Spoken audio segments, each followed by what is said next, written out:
I think what he meant when he said that investing is simple but not easy is that if you follow a few rules in investing, the chances and the probability of you actually doing well in investing is quite high.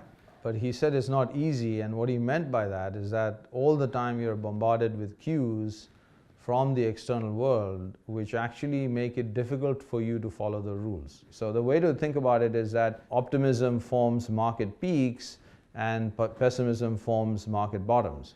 And the fact is that, the rule would be, well, you buy at a bottom, but the fact is it is extremely, extremely difficult to do, because that's the time when, the negative news that is coming through either in the papers or the TV channels or other people who are telling you something is going to be at the highest level. So we follow what we call the Global Rational Analysis Framework. So, the acronym is GRAF.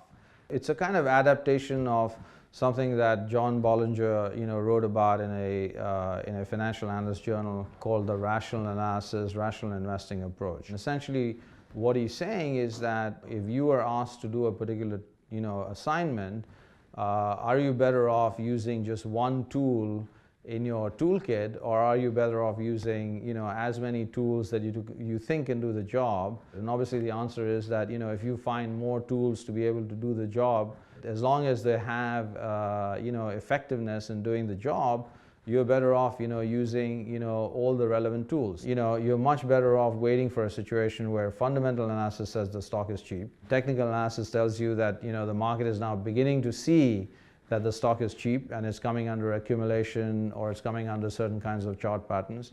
Quantitative analysis tells you that, again, the stock is actually quantitatively cheap against all historical parameters. So let's take an example of a commodity company. We would have data about, a commodity business, but these are long cycles.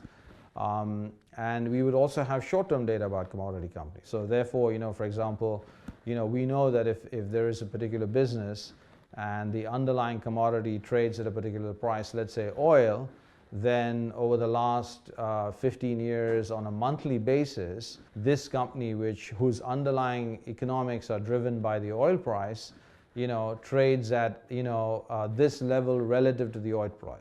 And then finally, behavioral analysis is telling you the same thing, that the market is fixated on some kind of very short-term sort of phenomena, forgetting that really when you're buying an equity, you're actually buying cash flows 30 years, 50 years into the future. From a behavioral point of view, what we are always trying to understand is what is the market, when a price is going down, we're trying to understand, well, what is the market worried about? Or when the price is going up, we are sort of focusing on, well, what is the market kind of looking at?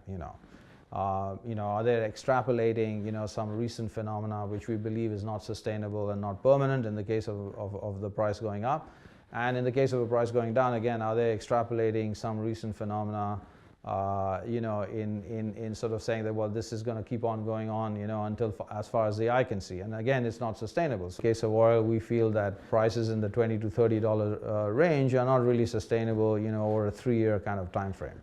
We are not saying that it's going to change tomorrow, but we are saying that, in the 3-year time frame, we can't see how you can have the producers producing 88 million barrels per day, with a $20 or $30 oil price. Are investors taking a near-term situation and making a classic extrapolation error and saying, well, this is going to continue for the foreseeable future? And the point is that usually, when we come to a different view from the rest of the market, in terms of what they're doing, that's when we say that, okay, look, we have actually now a trigger point, because investors are extrapolating either good news or bad news far into the foreseeable future, when economics would dictate that this is not going to be sustainable beyond a period of time. What multi-axe process is about is to use each of these different tools, and to make sure that when we actually recommend an investment, or when we actually take an investment or elect an investment decision, as many of these 4 different tools in the toolkit are saying the same thing.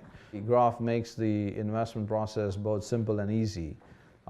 because the rules are well laid out. The first rule is that you want to buy good companies, and by good companies we mean companies that have positive cash flows, generate free cash flows over a full cycle, have at least return on capital employed or return on net worth equal to the cost of equity or required return on equity. They have clean accounting, so the quality of accounting is clean. The second thing that we are looking at is that is the valuation right, and we have 16 different tools of valuation, and we don't value business without any barriers to entry in the same way that you value a business with barriers to entry.